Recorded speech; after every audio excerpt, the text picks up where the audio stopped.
Today's video will show you how to change or adjust spacing in your Google Docs document. Ensure to watch to the end and don't forget to like and subscribe for more content. To start, open up your Google Docs in your web browser. Then you open up the data or the document you want to change the spacing for.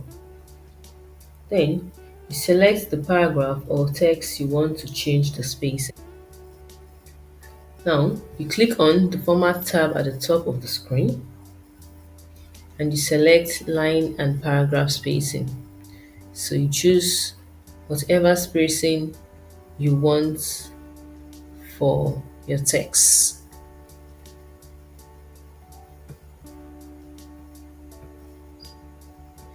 You can also choose to customize your spacing by going to the Format tab. You select the line and paragraph spacing, then you choose custom spacing.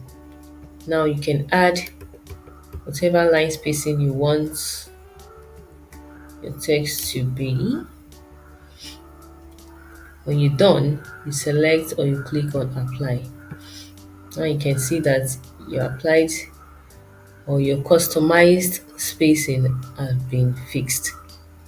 So guys, that is how you change or adjust spacing in Google Docs. See you in the next video. Bye.